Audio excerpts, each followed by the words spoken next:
What is good, everybody? It is the Wartime MMA Podcast. Your boy Tony Trill, my boy Alex, my dog Mike, and we are here for UFC Fight Night, Vettori Dolidze 2. It's a rematch that, many didn't anticipate we would get, but here we are. This is Marvin Vettori's first fight in roughly 2 years. Roman Dolidze coming off back-to-back wins against Anthony Smith, Kevin Holland. Top 10 high-ranking fight in the middleweight division. It's kind of an under-the-radar card, but we got a lot of Contender Series prospects that we're hyped on and a couple of new faces. So where this card doesn't probably deliver on paper on name value, I think we're going to get some insight and some just an idea of the next generation coming up in these new weight classes with the Contender Series prospects. So without further ado, let's get straight into it. Yeah, it's like you said, if you told me Vettori Dolidze 2 was on a card and you didn't tell me where, everybody knows the shit going in the Apex. This is the most Apex card I've seen in a while. Facts. Rematch I didn't care about between two middleweights who nobody cares about, filled with everybody from the Contender Series. So very, very, very Apex card, but I am interested, like you said, to see how some of these prospects turn out. First fight of the night, women's fight, Eunice Dubin versus Carly Judice. This is actually somewhat hard. I think Tony, you said Dubin is the underdog. Yeah. Which I be surprising considering Judice's record, not just UFC record, but record in general is 3-2. Yep. Like, she does not have a big. And when you see her strike, she is somewhat technical for a women's fight, but she lost on the Contender Series. Whereas Dubin, she's one of those girls like, oh, the women had a fun fight, sign them both. That's what happened with her. She lost a fight and got signed anyway. I'm pretty sure. I think she lost against Luciano or somebody else. But I might be wrong about it being Luciano, but she did lose in her Contender Series fight. Whereas Dubin slept the bitch out in one round. And she was facing a girl who, like Judice, seemed like the more technical fighter. That being said, anytime Dubin landed, it hurt her, and it affected the course of the fight. And I think if Dubin could do something similar, against her debut, I think she could even win by knockout. And I don't think this is I don't think nerves are really a factor in the Apex, to be honest. There's no big crowd. You're going to be fighting in the same cage as you were on the Contender Series. There's not going to be, the 200 more people than normal. It's probably going to be around the same size people. I think, Dubin, her style is just get in there, get after it. And I think if Judice wants to play around with that, she'll fuck around and get slept. I think being in a women's MMA fighter, you're the best of the worst, more or less. And if you're both non-technical, one of them is slightly more technical than the other, but the other has a lot more finishing potential. I have to go with the finishing potential. So, and then that's kind of just where my prediction lies. I value finishing potential in women's MMA very highly, and I think most people do because you don't really get finishes. And if one girl is getting finishes and the other one isn't, I tend to lean towards that girl. So I'm going to go Dubin. I could see a first-round KO just bringing Judice into her world and gets her with a club and shot, puts her down TKO. That being said, women never get a fucking finish. And I'm going to say knockout, and it's going to go to a decision, and I'm going to look like an idiot. So, take it as you will. Women MMA, probably going to be a decision, but given the information I have, I'm going to go TKO. Beginning of the second round, end of the first. Yeah. I'm going to side with Alex. I agree. I don't even know how Carly Judice is even in the fucking UFC.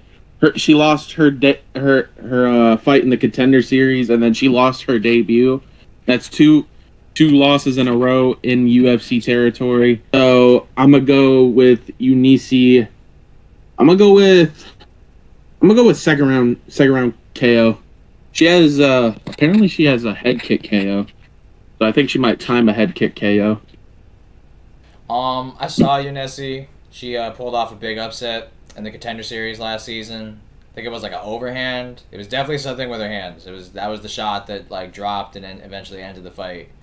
I'm not really gonna think too much on this. The line is weird. Judice is 3-2, coming off back-to-back losses. Yet she's like a pretty moderate favorite in this matchup. And women's MMA, the finishing rate isn't bet on, pick on, or just trust in general.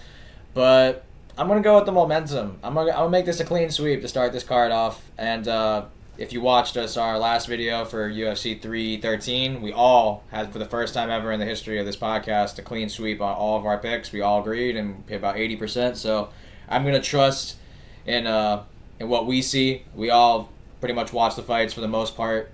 Me, Alex, and Mike, and I'm gonna go with them. I'm gonna go with the finishing upside. I'm gonna go with the momentum. I'm gonna go with the confidence of an undefeated fighter. I just don't agree with this line. I don't see why she's a big underdog. I don't understand it. I'm not gonna overthink it. I'm just gonna go with the girl who I think is gonna swing harder, gonna go for it, and to be undefeated in women's MMA, I'm gonna trust that you have some level of care and making this a career for yourself. So I'm gonna go with Unessi. Decision or KO is the question. From my understanding, Unessi's like strength of schedule isn't the best, but her last opponent is her best opponent up to date, and you can only go off your last fight. So I'm gonna go with a decision. I think she's just gonna land the more impactful shots through 15 minutes and get her hand raised and remain undefeated. So, but I could see a knockout as well. But I'm gonna go decision. Unessi decision. Yeah, style-wise, she reminds me a lot of Josiane Nunes, except he actually turns over her punches. Moving on to the next fight, I think it's other women's MMA. Josiane Nunes, speaking of the devil, wow, versus Priscilla Cachoeira. Some shitty women's lesbian crime. Start off the card fucking mid. Yeah. But I'm gonna go Josiane Nunes. I'm kind of surprised Cachoeira is still in the UFC. I've kind of seen her get fucked up by everybody at this point, and that's saying a lot considering she's a woman and there's not a lot of fucking up that happens at women's divisions. And she's one that usually gets fucked up. I do think the Nunes fight kind of suits her style-wise, but I see them. They both want to kind of get in there and slug. Nunes is younger, less miles on the clock. Gotta go her. I think Cachoeira, she's tough. She's has so much CTE, man. Like, we've seen her like pinned and crucifix and mount, getting elbowed like 3 fights now. Like Shevchenko, the Jasdavicius fight, and I want to say there was one more of her just getting absolutely destroyed. Yeah, like, I can't favor that over the lesbian in Josiane Nunes. So I got to go with the lesbian in Josiane Nunes. I don't know. Do I pick a finish? Probably not. Probably go decision. Maybe she can like TKO her on the fence in the third because Cachoeira always gasses out. But I'm going to just go... this fight's at 135, not flyweight, so I'm going to say she doesn't gas out. Decision. Boring as fuck. I take a shit during it. That's how boring it is. I got Josiane Nunes. I mean, nothing to explain myself with. Priscilla Cachoeira is a fleshlight women's division. She's just horrible, sloppy, no fights at all. And by the way, when I mean flashlight, I don't mean like you actually want to bang the flashlight. Yeah. Yes, she just gets fucked around everywhere, and she's just getting fucked every time. She got crucifuxed actually by Valentina Shevchenko, which caused her championship run.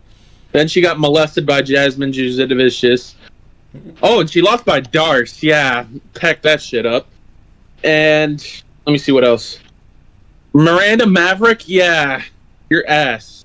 Yeah, give me Josie Nunes all day, every day. I'll give her a boring ass decision because that fight is god awful. Something with these clean sweeps. Something about these clean sweeps. We just had a whole card of them. We're starting the card off with back-to-back sweeps. I'm going to go Josiane Nunes.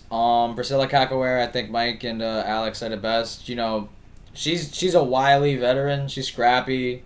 She's fought good competition, but she just finds herself being on the losing end of a lot of these fights, and she be getting beat up in these fights. Granted, Jasmine Jasudavicius and Shevchenko and Miranda Maverick had like a wrestle-heavy game plan, which was very effective against Priscilla. I will say Josiane won't do that. I don't see her shooting takedowns. I see this very much being a striking match. But if they're both in the pocket, I gotta lean Nunes. And I see Cachoeira not really implementing great defense, not really showing off great range management. I see her, getting in the pocket with Nunes and getting clipped.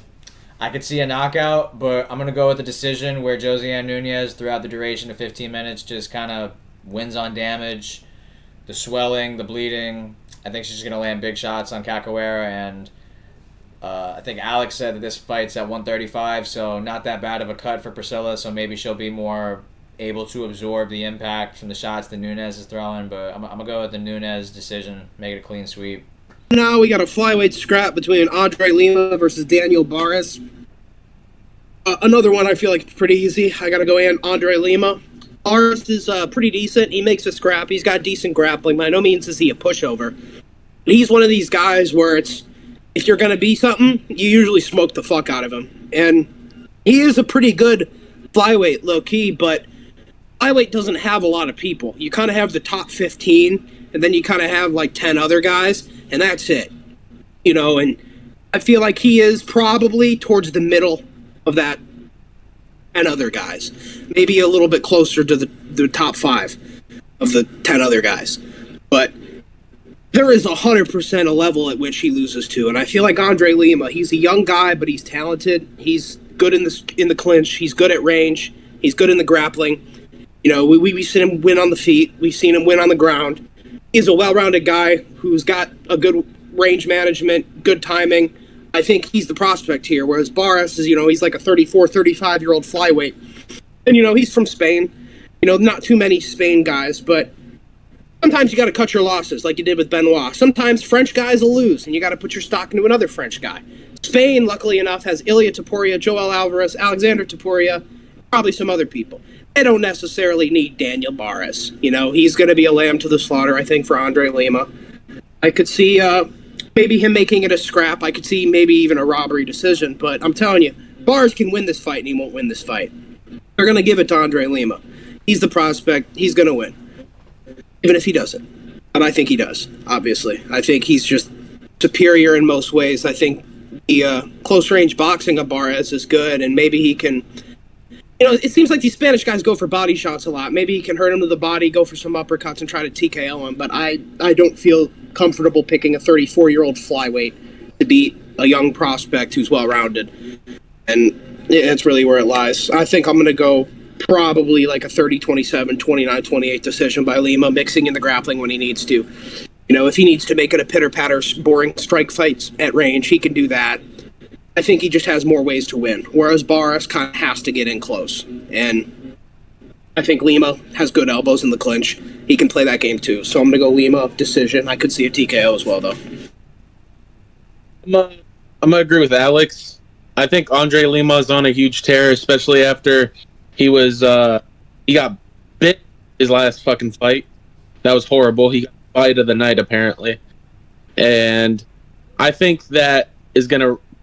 I think while you're Andre Lima and you have that stock right now after getting bit and you're well known at beating the dude that bit you, I think you gotta use that stock to advantage. And like Alex said, I don't see him losing with how high of the stock that he has at the moment. I think I'm gonna go with the submission here for Andre Lima. I'm gonna go with a second or third round sub. Andre Lima's got some pretty good grappling in his arsenal, and like Alex said, this is just going to be one of the fights where a foreigner that isn't the best foreigner in the country loses, and he's just ends up being mid. But yeah, I got Andre Lima, but make it 3 straight clean sweeps to start the card off. This is the third fight of the night, right? Yeah, third fight of the night. Yeah, I mean, Daniel Barras, he's game. You know, he's gonna bring it. He's gonna go forward. He's gonna take chances. He's gonna take risks. I want to say he might be 36. He's old flyweight. He's not bad though. You know, he's fairly well rounded in some areas, whether it's his boxing, his grappling, clinch. But I just think there's levels, and I think Andre Lima's just on a different level. He's in more athletic prime. He's got great defensive awareness, great composure, especially in the pocket. His reflexes and his instincts are very good. I know he had that close fight with Mitch Raposo, and Raposo was landing in the boxing exchanges, but I still see so much room for improvement and so much growth to occur for Andre Lima throughout his career. And I just don't see Daniel Barras being the guy to beat him. I'm going to side with Alex. I'm going to go with like a 30-27 decision where through 15 minutes he just proves to be the better fighter everywhere the fight goes, whether it be at range, whether it be in the pocket, whether it be in the clinch. defending takedowns, maybe even going for a submission attempt here and there. I just think Andre Lima shows that there's levels, and I'm on a different level, and you're just not on it. So let's go to Andre Lima decision. Moving on to another MMA. Oh, yeah, it will be the last one of the card. We got Sam Hughes versus Stephanie Luciano. The old Sam Hughes test. Is she going to win or is she going to lose? It's tough because every time you watch her fight, she's not good at fighting. Sam Hughes is tough. About it. And she's actually able to win fights based on that, which is pretty surprising, and it shows how bad these women are, because she's literally just tough. She doesn't gas out in 3 rounds. She's well-conditioned. She's just tough. She's not that great of a grappler, even though that's her forte. She's not a great striker by any means. If you're a striker, you will beat her on the feet. You know? But it's just one. Every time I pick her, every time I pick against her, she wins, you know? And this is another one where I feel like Luciano is probably around the level of losing to her, which is why I kind of want to go Sam Hughes. That being said, if I remember right, Luciano does have some pretty decent striking. And I think that's enough for her to get the decision here. And I think Luciano is somebody who takes her career serious. I don't see her, having an OnlyFans career out on the side. I think she's probably one of the Brazilian girls that legitimately got inspired by the likes of Anderson Silva and Vanderlei Silva and Jose Aldo and wants to follow in their footsteps. And I trust that over some bitch who's just tough. I think these are the fights where Luciano should be at her best. You just got to make sure you have cardio in the 3rd round and you don't get taken down and held there. And I think Luciano's able to do that. I don't think Sam Hughes has enough in the feet, and I want to say she had a draw with Talita Alencar, who's a pretty strict jiu-jitsu girl, but she does have some hands, much better hands than Sam Hughes, and I think if you can go to a draw with Talita Alencar, you can edge a decision and get a win over Sam Hughes. Sam Hughes has an ugly record. Once again, the UFC would probably prefer Luciano wins, so I'm going to go Luciano by decision. I could see it being pretty close. I'm going to say 29-28 first 2 rounds. Just wins on damage, and she just looks like a better fighter out there. So I'm going to go Luciano 29-28. But Sam Hughes be doing Sam Hughes shit. She does. Sam Hughes do be doing some Sam Hughes shit. I want to say she's at least 5+ fights in the UFC, probably near 10 or something. For what it's worth, I think Alex hit it on the head. Her best attribute is her conditioning, is her toughness. She's just mentally there for 15 minutes, she's not going anywhere, and that's adversity that these women have to understand. Oh shit, my opponent isn't hurt, and they're not, out of the fight yet, so now I actually have to show, more duration of the fight. I'm better. Hughes, I don't think is, a great striker. I don't think is a great grappler. She's just well-rounded enough, tough enough to make these girls, just kind of lose confidence in themselves throughout the 15 minutes of that fight. Luciano isn't bad on the feet. Decent range management, good straight shots. I want to say she won the rematch against Alencar. Is that correct? That was her last fight or something? Yeah. Yeah. Beef. Yeah, I think so. The first fight was a draw. I didn't watch the first fight, but the second fight, Luciano was just kind of poking her at range and, defending the takedowns, and it really wasn't close on the feet. If Sam Hughes isn't able to get this fight to the ground or try to implement some clinch-heavy game plan up against the fence, I see Luciano landing her shots and just being the better fighter. I'm going to go with the decision just because Sam Hughes is tough. And correct me if I'm wrong, is Sam Hughes coming off a win or a loss? What was her last fight? He beat that Russian girl with the pussy infection. Yeah. Dudikova. Victoria Dudikova? Okay. Yeah. So, I think she's due for a loss, coming off a win. I think she's due right to get back in the loss column. No offense to Sam Hughes. Not shitting on you. Do train at Fortis MMA, so they do come up with decent game plans, but I just think if she ain't getting the fence work or the grappling going, she's kind of a sitting duck a little bit in this one. So, give me Luciano by decision, where she just shows she's the better striker and defends the takedowns. Yeah. And real quick, her nickname, Luciano's, is Rondinha, pretty much a play on, I believe, Ronda. So she might have some judo game, to her as well, which I favor in a matchup against Sam Hughes. Nice. Yeah, you're good. Alrighty. Honestly, I don't have shit to say about women's MMA, to be honest with you, but this is a hit or miss. I think, man, where's our boy Sink at, man? This is the time where the mixed martial arts women's king. I mean, women's MMA king is here to help us out, but We're in the midst of a clean sweep streak right now. Again, I don't think anybody's picked a different pick yet. I think I'm gonna go with Sam Hughes. Oh shit! Sam Hughes. Going with Sam Hughes. He's breaking the streak. Okay. Wait. Maybe some second thought. Women's MMA is so shit, bro. It's tough. so horrible. It's tough. It's tough. You got a quarter? Huh? You got a quarter near you? A quarter? Yeah. Flip a Yeah. coin. I have to go into my little collector thing. I got a penny. I do not want to get up. I got a quarter. You know what? I got a quarter. Let me get one.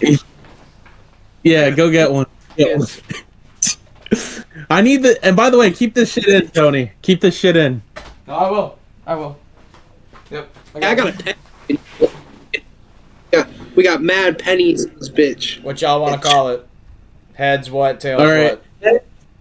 Mike, you Heads call will it. go Heads will go with Sam Hughes. Tails will go with the other girl. You want one flip? Do you want me to catch it, or do you want me to let it drop on the ground? Go NFL rule. So you want me to let it drop on the ground? Yes. Okay. Heads Hughes, tails Luciano? Yep. Okay.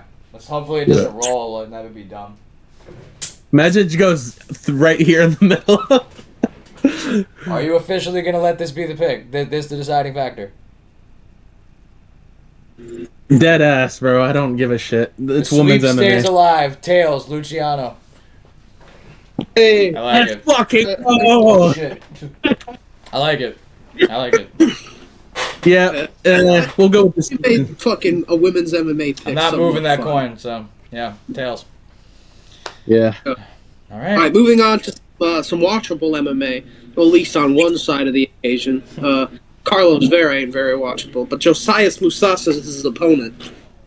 Raw talent on the side of Josias Musasa. He's I'd have to rewatch him to have a mental image of him, but the guy he beat was really good and had a lot more experience than he did. I believe he was like a Georgian kickboxer. I don't want to say he even trained with Marab and Aljo and all those guys. But the guy he beat was good, and he had a lot more experience than he did. And I think Musasa's the guy, like, you put him in the right rooms, you put him around the right people, right coaches, it could be a problem. And I think a guy like Carlos Vera is a problem to very few people. Let's be honest. He's not good. He's a soy jiu-jitsu fighter. If you're a soy jiu-jitsu fighter, you're going to lose. It's kind of just been the rule lately. Like, that sport has been phased out so much. It's one thing to have, like, jiu-jitsu be a part of your game and be good at it. It's another thing to completely rely on that and that alone. You know, like, we see, like, some wrestlers be able to do it, but even they don't have success. BJJ guys can't even get a fucking takedown. They just sit there on their back like a bunch of tards. And, like, Carlos Vera's striking martial art is Taekwondo. Like, bro, you're a fucking clown, bro. Like, put you in the UFC in 1999, maybe you win a fucking tournament. I don't know, but, like, I can't take him serious.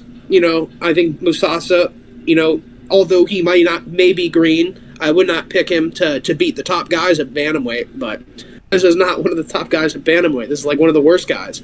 And unless he gets randomly Paul Craig'd, which, you know, I guess can happen, but if you're going to beat that Georgian guy in the Contender Series, I expect you to be able to knock out Carlos Vera. Whether it's on the feet or he's trying to do some soy jiu-jitsu shit and you pound him the fuck out in his guard like a little bitch that he is. You know, either way, I think both are live, and I think I'm not going to be able to predict a fight on some Paul Craig bullshit, and I'm not going to. So I'm going to go Musasa. I think he does some damage on the feet, makes him start pulling guard like a bitch. The ref stands him up. He fucking goes right back down on his back. At some point, Musasa's like, fuck it. Just boom. Fucking like, pretty much Bryce Mitchell's him. Instead of slams him, though, he just punches a hole through his fucking face like O'Malley does and just boom, boom, boom, boom, boom. at Musasa to TKO in the second round. Vera's ass. In the words of the greatest point guard of all time, Steph Curry, it's night time. I'm gonna go with the KO Wizard. I got him by second round knockout. I got Musasas, by the way, for all the casuals out there that don't know his nickname. I just Carlos Vera is just soy. He's just horrible, isn't he? I don't like him. I don't like him.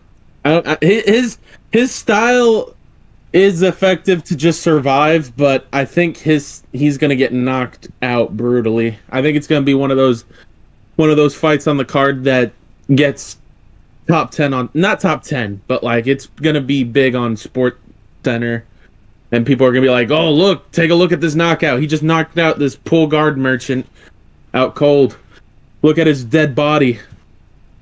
But yeah, I think I'm gonna go with first round knockout. I'm feeling cocky here. I'm gonna let my nuts hang on this one. First round knockout.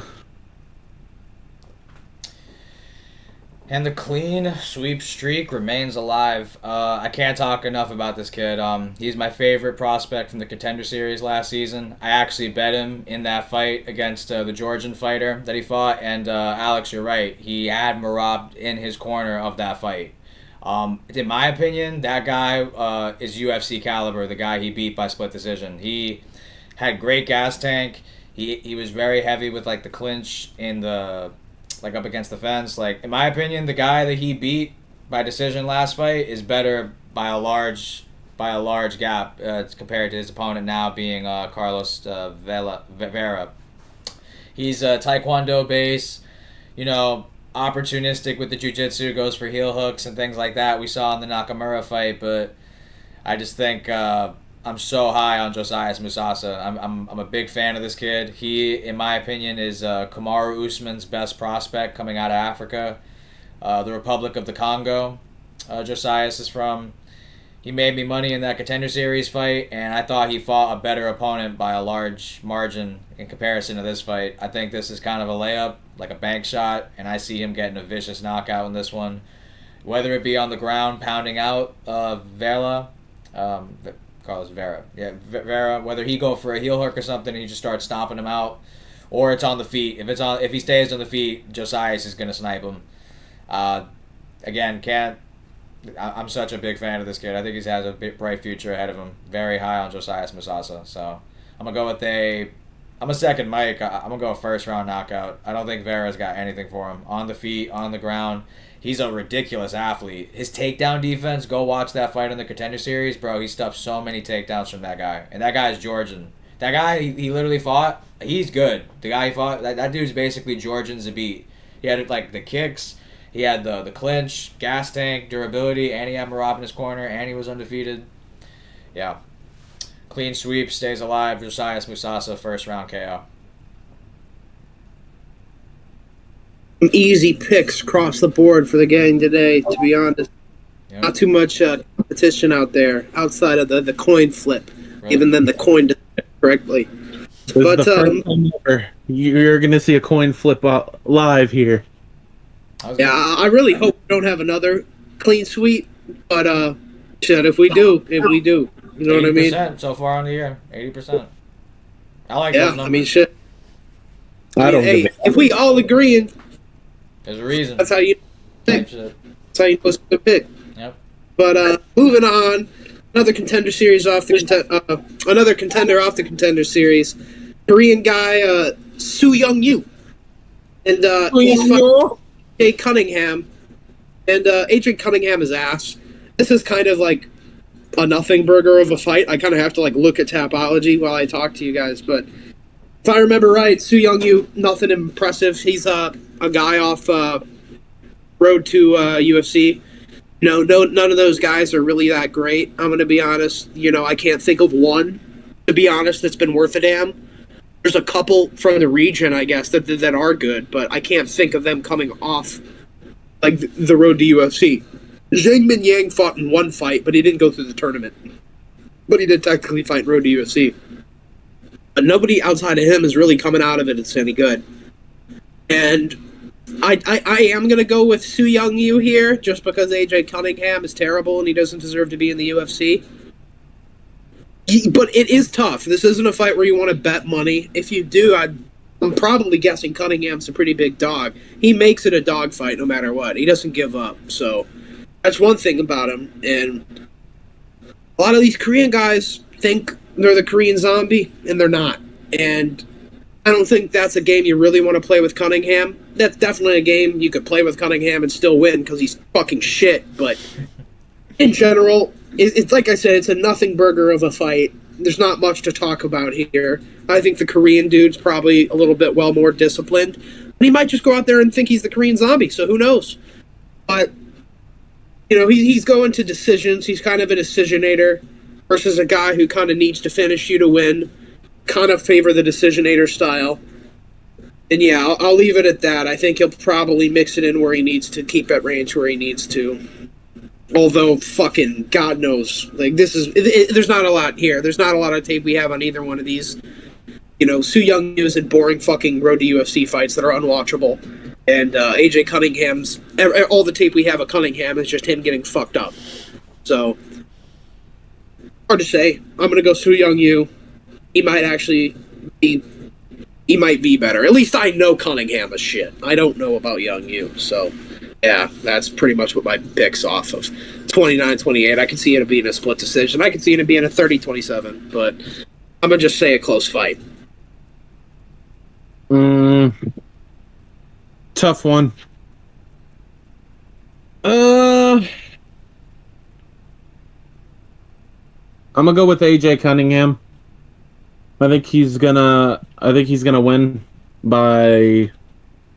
I think he's gonna sub the dude. Cunningham also trains with Bryce. Huh? Cunningham also trains with Bryce. Yeah. He's gonna give him the Bryce Mitchell Nazi special. He's gonna get him that. He's gonna beat the cream of young some guy or whatever his name is.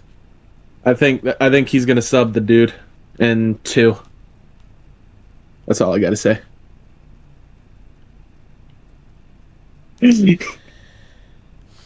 So, for me, I agree with Alex. AJ Cunningham, from what we've seen, is a bit of a punching bag. Very much clear. We've seen that. Ludovic Klein displayed that in full form. Granted, and that I will say, that is like the only tempting thing about picking AJ Cunningham in this fight. Even though he's cutting weight, he will have a size advantage, I imagine, in this matchup. But that being said, this pick isn't really too much breakdown. I think neither guy is really great. I think the upside with Cunningham is he'll have like a size advantage and he'll go forward and he'll take risks. But we got plenty of American fighters. I don't think we got too many Koreans. We could use some more Koreans. From my understanding, I haven't really watched too much tape on Sung Woo. I haven't really watched too much tape on him, but I heard he's a grappler. So, I imagine he's just going to kind of get takedowns, ride out 3 rounds, 15 minutes, and just kind of Rinye Nakamura his way to a win. Just kind of sit on top and just kind of kill time. So, I'm going to go to Sung Woo, Korean guy. By decision.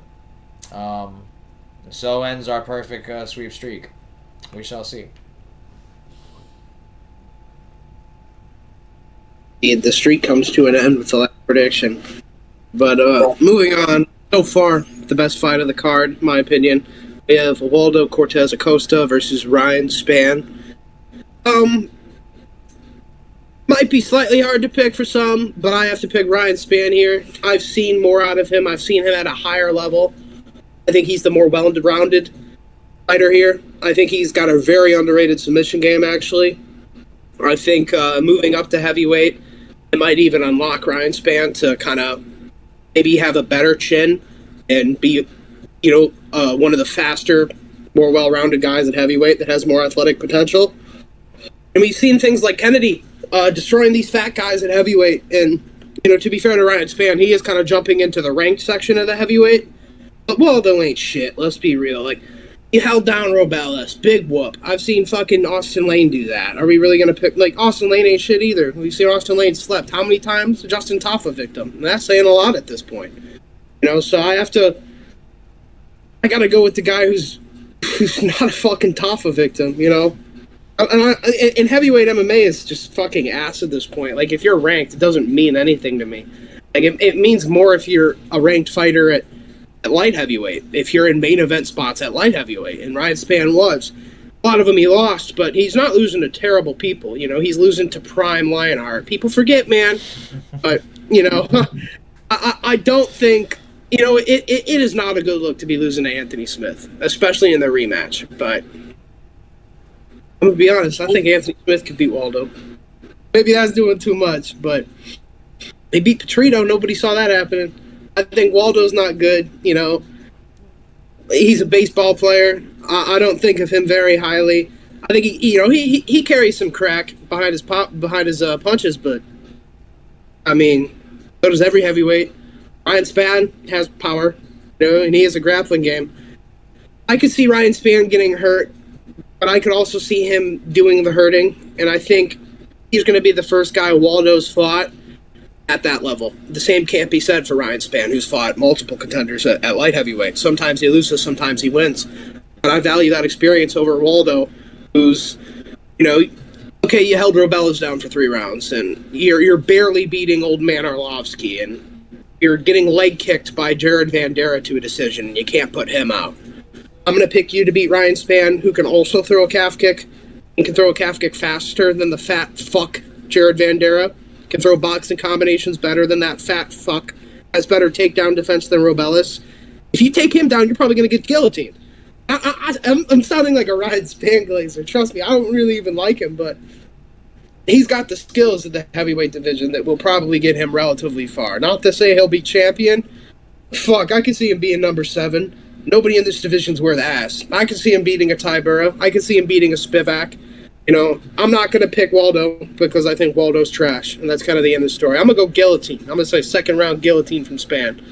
I think he'll probably hurt Waldo. Waldo will think he's all of a sudden not a baseball player and a wrestler, shoot a takedown, get guillotine, rest in piss. I'm going to second with Alex. I don't think he's going to sub him, but I do sure as shit think he's going to have a home run knockout. I think it...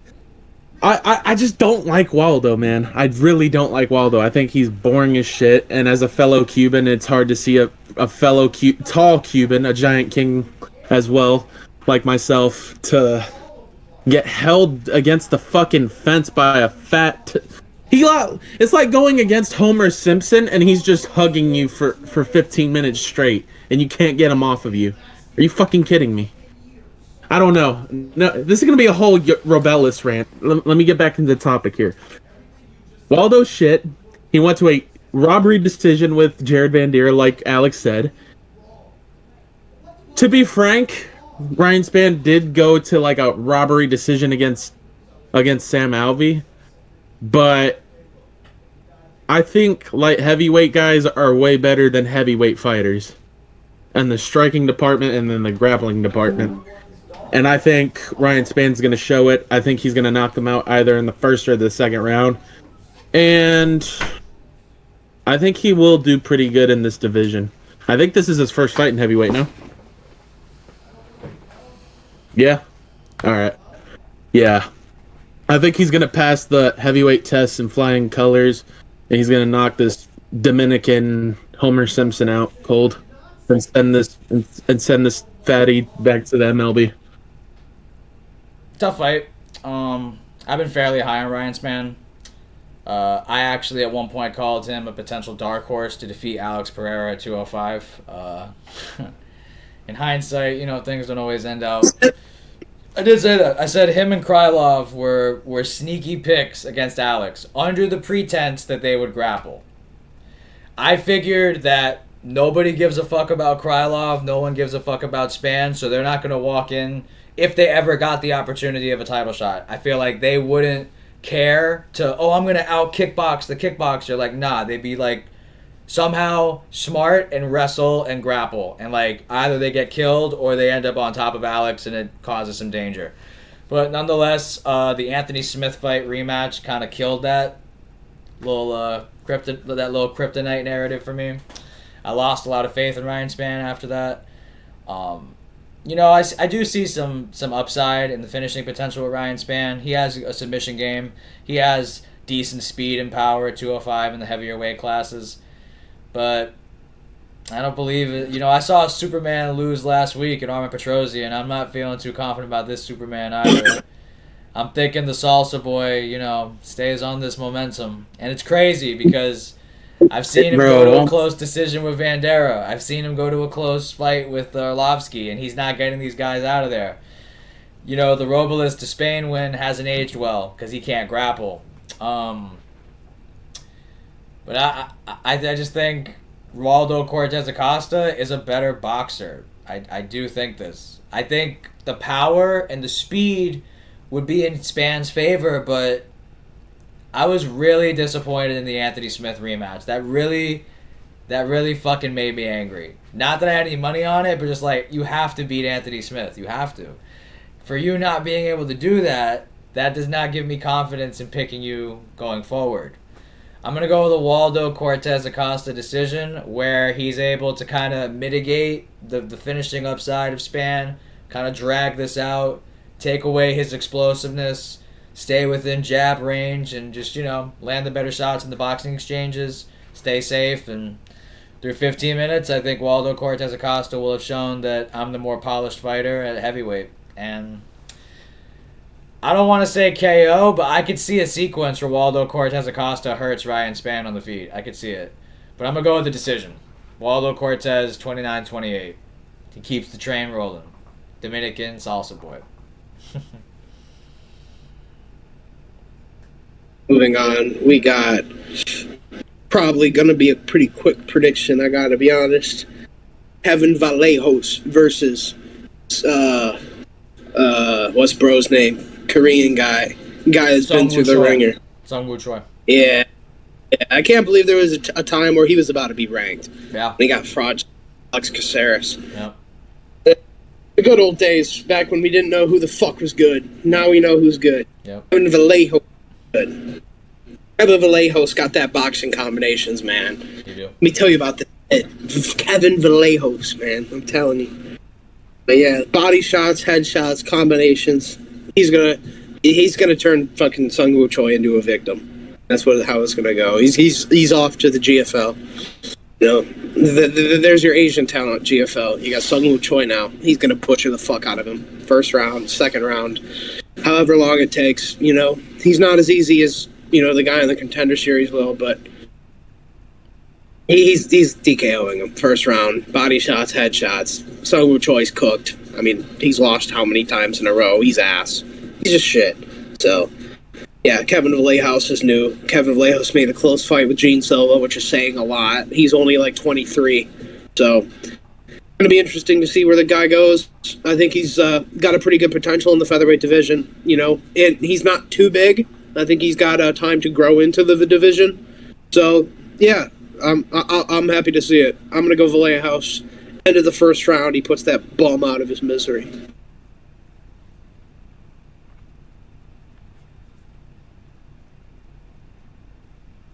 I'm going to go with Kevin Vallejos as well. I think I'm going to go with a first round knockout. The Asian dude's comeback is knockout. His last fight was a knockout loss to Steve Garcia. Yes, no, not a horrible thing and all that, but if you're coming back after getting sodomized by Steve Garcia, that's horrible. It's still a KO loss no matter who you get knocked out by. I think Kevin Vallejos is going to knock him out. I've been very high on Kevin Vallejos. He's looked really impressive in his run, and I think he's going to knock him out. That's all I got to say.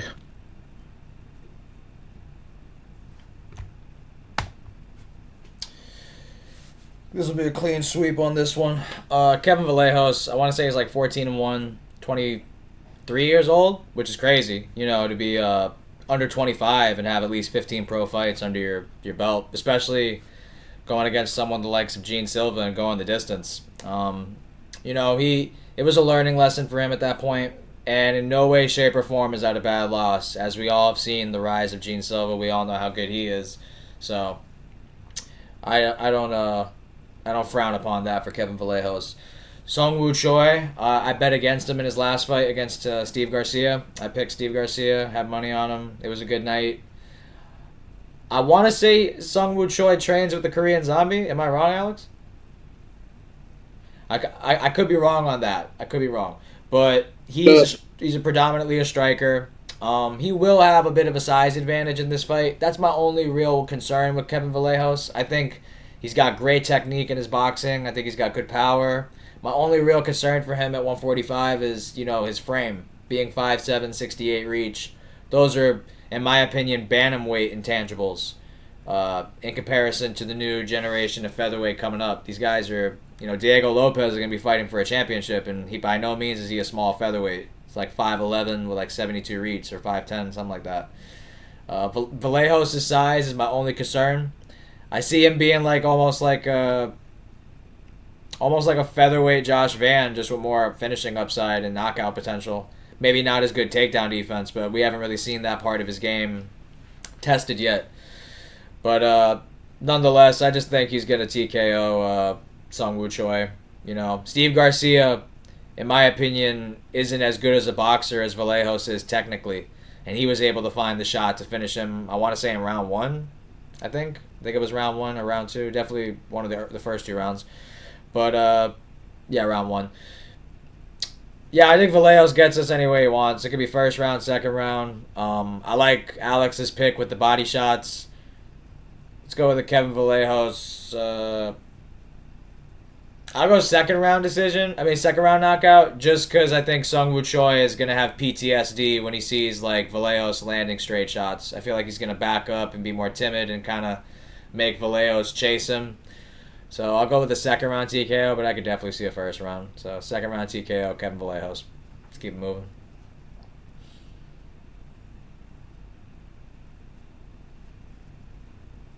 Moving on to our next fight on the card. Gonna give me 1 minute. It is E.R. Nurgaze, that's how you pronounce his name, versus Brenson Ribeiro. I got Nurgaze here. You kind of see what Ribeiro's about at this point. He's kind of cooked. He's got an ability to grapple. He is a big guy. He is long and powerful paws, but I just don't think he's very good. We've seen him at this point lose to people who are not good. His opponent, Nurgaze, is from Kazakhstan. They usually breed pretty good fighters. That being said, I think his finish on the Contender Series looked very good, very technical for a light heavyweight. I don't think he'll go that far, but we could be wrong. He kind of reminds me of like a younger Mirzakhanov in a way. So I could see him potentially, getting ranked later on in his career. I want to say he's 27, which is still pretty young for a light heavyweight. But I do think he could probably find a KO blow on Ribeiro in the first 2 rounds. I'm going to say Ribeiro doesn't grapple soon enough and he gets KO'd in the first. And maybe he has some grappling success if he does shoot early. And I think Nurgaze, being from Kazakhstan, he'll be able to defend those takedowns and find that KO blow. So I'm going to say end of first, beginning of the second, Nurgaze finds like a knee in the clinch or frames off, lands an elbow, and TKOs him up against the fence. I'm going to go Nurgaze TKO second round.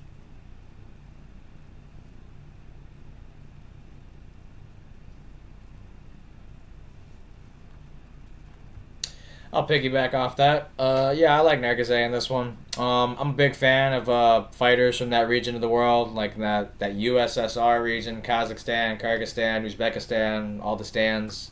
I like those fighters. They usually come out pretty technical, pretty well rounded, and have some semblance of striking and grappling.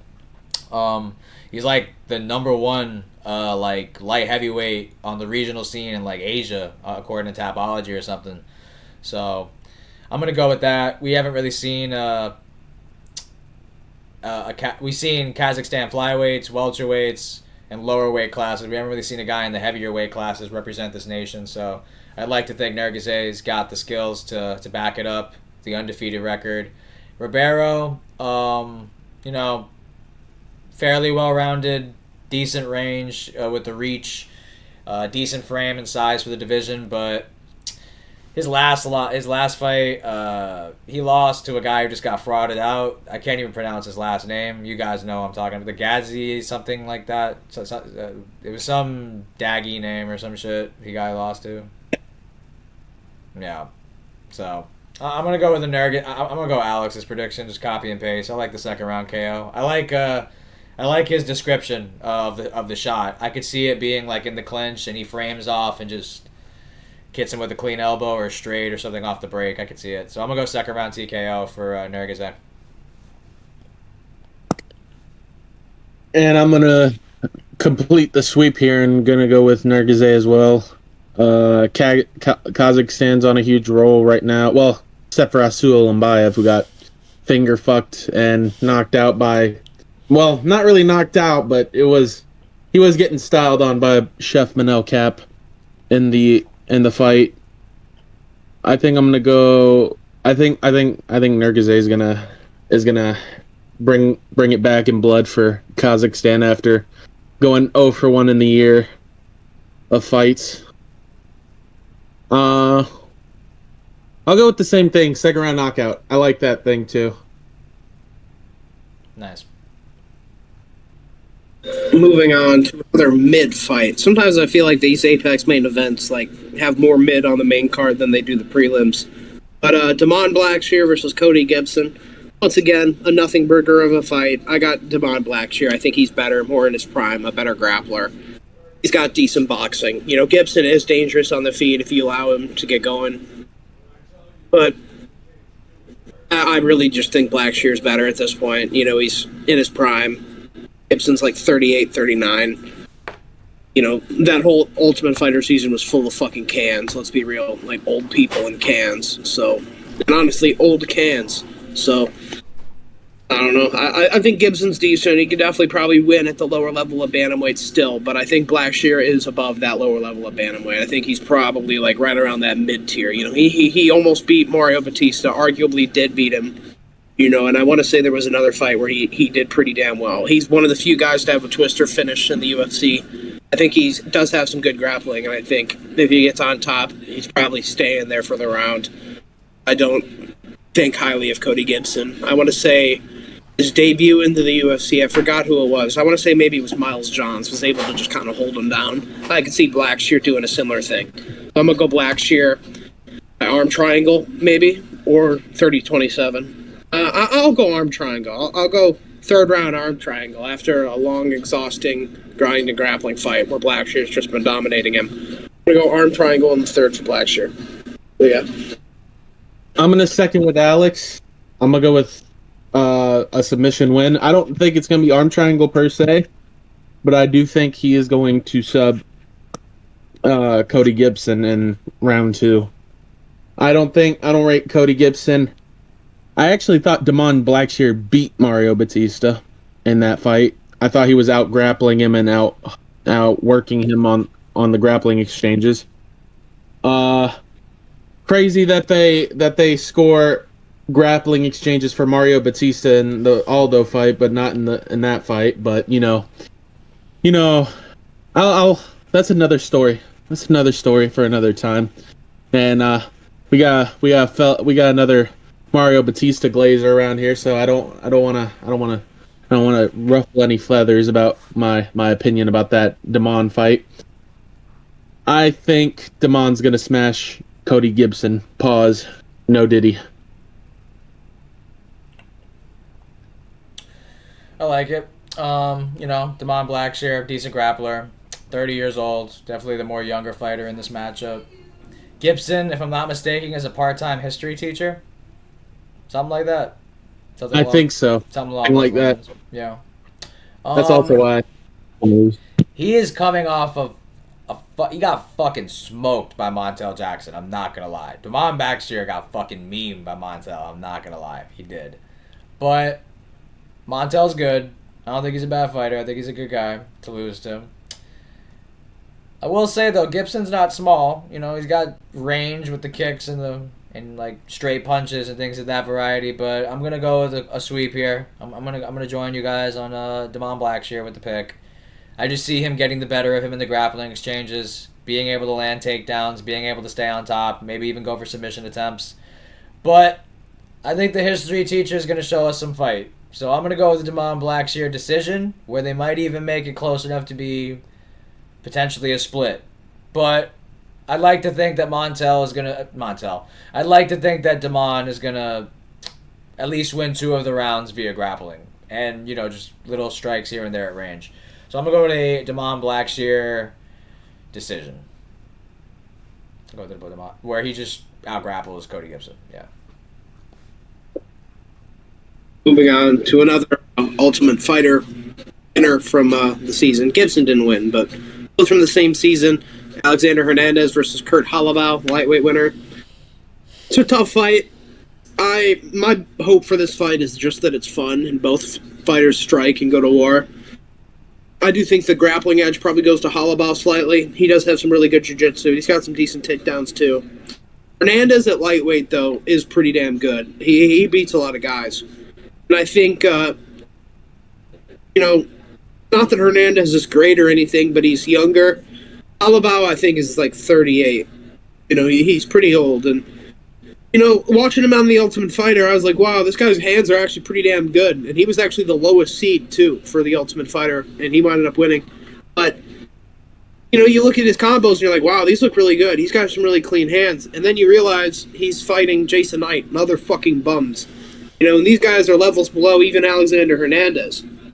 And, when we see Holobaugh in the UFC against, lower level competition, he's kind of forced lay and pray grapple against, like he did against Krzyzewski. So this is a fight where I feel like I don't really think he's going to be able to out grapple Hernandez like that. I think it's going to be predominantly striking, whether Holobaugh wants it to be or not. And I think Hernandez is just more in his prime. He's younger. Lightweight, he's pretty damn good, and he's not one of these Ultimate Fighter bums, I just hope it's a good fight. I've seen good boxing combinations out of Holobaugh in the Ultimate Fighter. I have not seen that in the UFC, though. And, if these other guys can make you not look as good on the Ultimate Fighter, Hernandez sure as shit can, too. And he's better than those guys. So I'm going to go Hernandez. I think it'll probably be like a 29-28, 30-27 type of fight. I think Hernandez will probably get going pretty quickly and kind of defend the takedowns, maybe get some of his own and just outland him in moments on the feet. Probably calf kick him, some shit. I don't know. I can see it being close, though, but I'm going to go Hernandez decision.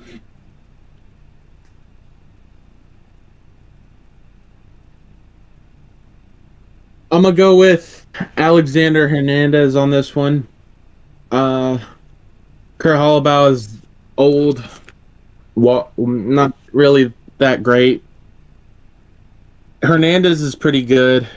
I honestly I don't know. I just think Hernandez is just a better fighter. I don't really know too much about Kurt Holobaugh besides him being old and not that great from what I saw in his last fight. And I think I'm gonna go with knockout on this one. I think he's gonna knock him out.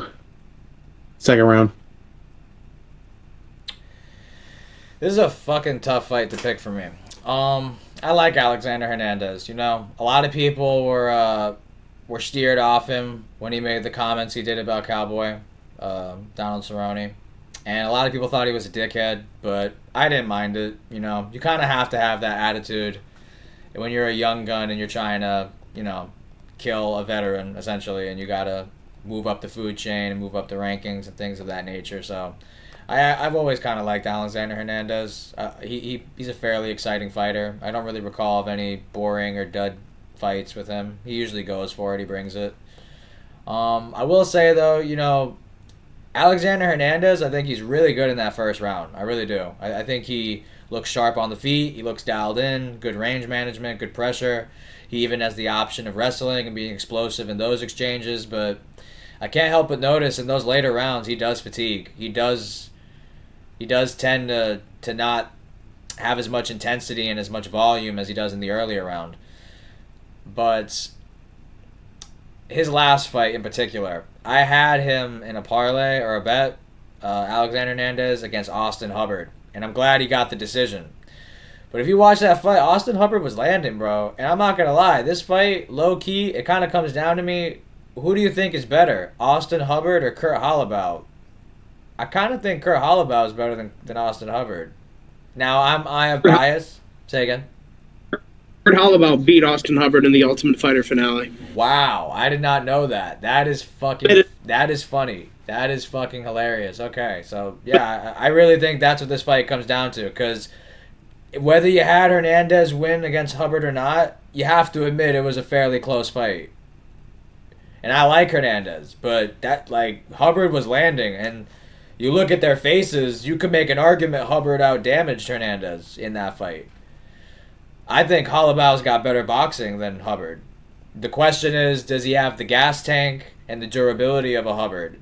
Because Hubbard does train at Team Elevation with Gaethje and those guys in Denver, so I know he's got a good gas tank and he's a decent vet. I'm tempted to pick Hollabaugh, I'm not going to lie, because you have to understand Hollabaugh's last fight was against Trey Ogden.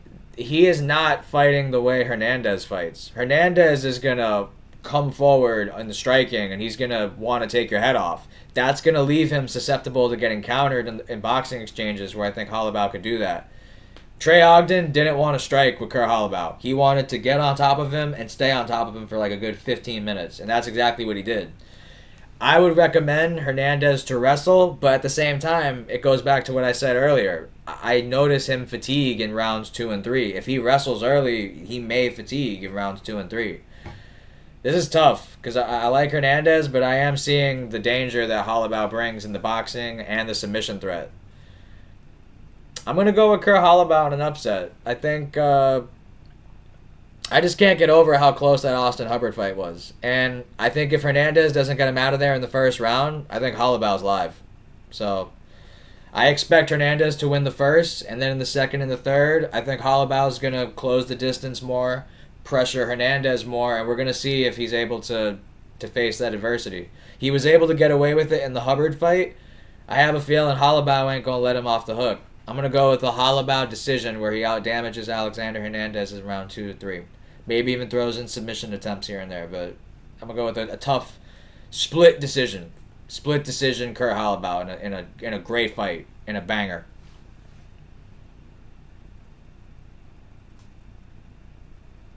All right, moving on to our co-main event, I believe. Alessio Zaleski dos Santos versus Chidi Njokuani. Co-main event.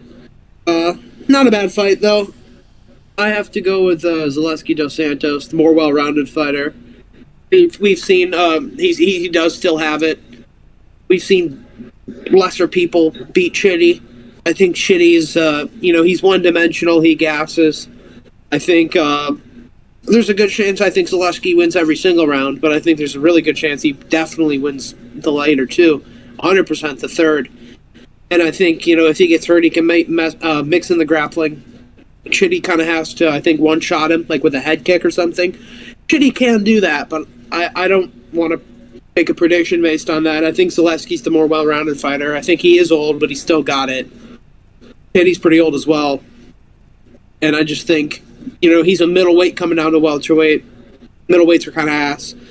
Zaleski's a lifelong welterweight. Got a knockout win over Sean Strickland. He can play the striking game as well and mix in the grappling. I think that's enough for me to pick him over Chidi, who, since going to welterweight, he's made close fights with Jared Gooden and Reese McKee. I don't really rate either one very highly, and I think you got Zaleski, who's been pretty much on the brink of the top 15 his entire career. I got Zaleski here.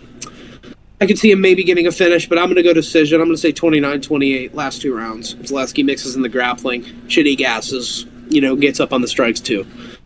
29-28, Zaleski. I'm going to second with Alex. I think Zaleski's going to win. I rate his wins more than I rate, what's his name? I rate Chidi's wins. Chidi went to a close decision with Reese McKee, as Alex mentioned. I'm not really impressed by that. Reese McKee, you got to knock him out or at least dominate the dude. Like, it didn't even, I don't know, it was a competitive fight, and if you're supposed to be this guy and all that, you're supposed to knock him out, and Chidi is supposed to be the knockout artist. lately he hasn't really been getting knockouts. And Zaleski is very hard to catch. The only person that's been able to knock him out was prime non-back problemed Li Jingliang. That was the only person to catch him. And like I said, I rate his wins. He went to a draw with Renat, which I thought he won. I thought he beat Renat, me personally. He beat Abubakar Nurmagomedov. Yeah, he beat Benoit Saint Denis, and his win is the reason why I picked Dustin Poirier to beat him in that fight, and why I thought Benoit was a fraud through all that time.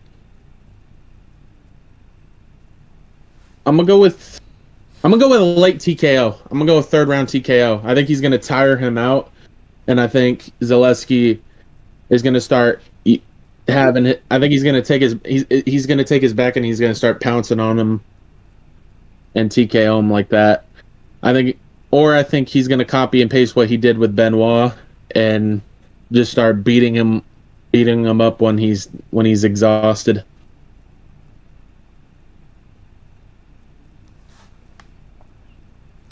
Tough fight. This fight being at welterweight, I do think that's an advantage for Zaleski dos Santos, having been a true welterweight throughout his entire UFC career. I do question how Chitty's going to deal with the weight cut. That being said, this fight, not in terms of styles, but simply in terms of their frame and their size and their reach, reminds me of Zaleski dos Santos versus Randy Brown. I think, no question, Randy Brown's a better fighter than Chidi Njokuani. I think we can all agree on that.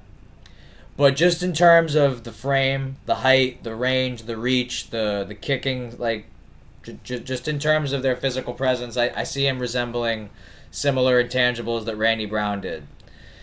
This fight, Zaleski, for the most part, is really primarily a striker. I can't really ever recall of a time where I've even seen him shot more than 2-3 takedowns in a fight. He likes to stand on the feet. By default, he is playing into Chidi Njokuani's game, just off of that, just wanting to strike. He's old, so is Chidi. I think if Zaleski doesn't grapple, he puts himself in a situation to get caught by Chidi. I do think Zaleski may be the better boxer. I think Chidi's money shots are his knees, his kicks, explosive movements, things of that variety. I do think Zaleski has the better gas tank, just in terms of his style. I think he can tank through for 2-3, whereas Chidi, we don't know what he's going to look like past round 1. It's a tough fight. I'm going to go... Man, it's a tough fight. I think this could be a split decision either way. I could see both of them getting hurt in the midst of this 15-minute fight. I think if Zaleski grapples, he has a clear edge, but I don't trust him to grapple. I think he's going to entertain the striking with Chidi. This is tough, but I'm going to go with the dog shot. If you're telling me Zaleski isn't going to grapple, I'm going to take a shot with Chidi. Just for him playing his game. So I'm going to go with a split decision win for Chidi Njokuani, where he wins the first round. The second round's a toss-up. Zaleski wins the third, but damage equated would have went in the direction of Chidi. Yeah, I'm going to go with a split decision, Chidi Njokuani. Off damage. Yeah. Tough fight. I could see Zaleski winning. Moving on to our main event of the evening, a fight nobody asked for and nobody needed, but here we are. 5 rounds, the return of the Italian Dream, Marvin Vettori off of shoulder surgery, against somebody he's beaten from a Dolidze. Some people like Jan Blachowicz, spoiler alert for that fight, I'm going to be picking Ulberg. I think if you're in your 40s and you have double shoulder surgery and you're a primary striker who needs his knockout power, I think that is very questionable. Vettori, who's a grappler, doesn't put a lot into his shots, primarily a volume puncher. I don't worry about it as much. And I think Vettori here is much more of a blockhead. I think he's more unfinishable than Dolidze is. Not that I think a finish is going to be happening. I don't. On the ground, I think Dolidze has the jiu-jitsu advantage, but Vettori definitely has the top control. And I think, if you want to clearly beat and stay safe against Roman Dolidze, stay off the mat and just keep it a striking fight. And that's what Vettori did the first fight, and he won. And I don't see him differing in game plan, really. I think he's the superior kicker here. I think he's probably the superior boxer as well. I think Dolidze kind of just throws like these big, like overhand looping shots, and they land sometimes and sometimes they don't. And even when they do land, they don't have like a lot of pop behind them. Not that Vettori really does either, but I've seen Vettori, win a primary striking fight against Paulo Costa, who was 20 pounds heavier than he was. And I do think that it was a pretty good performance. He was able to pretty much volume punch Costa in a really good fight for 5 rounds to a unanimous decision victory on the scorecards, pretty much outboxing him. And I think if Costa maybe didn't have a point deduction, it would have been closer, but I think Vettori still won pretty clearly. I value that. I think, obviously, Costa's a much better striker than Roman is. I think as the fight goes on, I kind of favor Vettori as well. We've seen him go 5 before. I think he has the kicking advantage. Boxing is really... I'd lean Vettori too. He has the output. He's probably going to land more. As long as he doesn't make any blockheaded decisions and shoot for takedowns where he doesn't need to, I think he can win this fight pretty comfortably. But the X factor is the Roman Dolidze random submissions. And as long as Vettori stays wise to that, I think he will win this fight pretty comfortably. I could say like 49-46. Maybe there's a round where Roman looks like he might have an armbar or a triangle or something, and Vettori gets out of it. But I think Vettori is going to be primarily just outstriking Dolidze and kind of just a volume-heavy Vettori fest on the feet. I don't think Roman or Vettori, for that matter, have changed much since their first fight. It hasn't been that long ago. I could see maybe it being closer. I could also see it maybe being more one-sided. It's kind of a toss-up. I feel like my prediction is just based off what I saw in the first fight, and I feel like that's kind of just the way it has to be, because it isn't even that long ago that this fight happened. And we saw with the Fiziev Gaethje fight, which also the first fight didn't happen that long ago. It's kind of a repeat of the same fight. Very similar. Gaethje was able to win the last 2 rounds. Same thing in the first one. I could see this being a kind of a similar thing where Vettori just wins on output, and that's the way it is. Dolidze ain't no striker. Vettori's not as dumb as he looks, and that is saying something. It'll just be an out-striking decision. Unanimous decision, Vettori. I think I'm going to agree with Alex. It's a tough fight. It's very difficult to pick who's who, especially after watching the first fight. People thought Dolidze won. I'm not going to lie to you. Scoring it live, I had Vettori winning. But I don't know, man. No, I'm gonna keep my pick. I'm gonna go with Vettori decision. I like Vettori. Dolidze, shout out to him. He subbed the fraud that we all know, Mr. 4570 himself, Kevin Fraudland, the Frail Blazer. He did the Lord's work in that one, but unfortunately, he's gonna get Italian dreamed on. I'll go with a 48-47. I'll go 48-47 on that one. I think the background says pretty much where I stand on this one pretty clearly. Rewatching the first fight, it was actually very competitive, Dolidze had moments, I'm not going to lie, he really did. And it's funny, Alex said it best, because Dolidze really does be going for like these fucking looping overhands and hooks. There's literally a clip, you could watch it, where he's doing good against Marvin. He's landing shots. I bullshit you not. He threw like a 3-punch combo with the same arm. He threw an overhand, a hook, and like a straight. Like, he has a whole other arm he's not using. It's fucking hilarious, but that's besides the point. I'll find that clip and I'll show you guys later. But yeah, the first fight was really close. Since then, credit to Roman. He's on a back-to-back winning streak, but, I'm going to call a spade a spade. He had a clear grappling advantage over Kevin Holland. The second the fight hit the floor, it was very much evidently clear who was going to win this fight. In the Anthony Smith fight, I can't believe Roman was a dog. I have no idea what y'all people are thinking Anthony Smith is going to fucking win, but that's besides the point. Both these guys are very durable, man. Dolidze has never been finished in his career. These guys are tanks. They are very durable men. Being Georgians predominantly are durable. Garam Kutateledze, he got KO'd by, what's his name? Brenner. He got knocked out by Brenner, but, he took a lot of shots prior to that. Giga Chikadze took an ass whooping from fucking Calvin Kattar, but was able to go the distance. Ilya Topuria took a fucking flush head kick from Jai Herbert. Keeps it moving.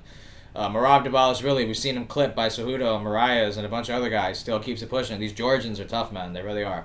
I'm not going to lie. They are tough. But going back to the fight, I think the upside with Roman is I'll give him the edge in power. I think he, punch for punch, he probably hits harder than Marvin.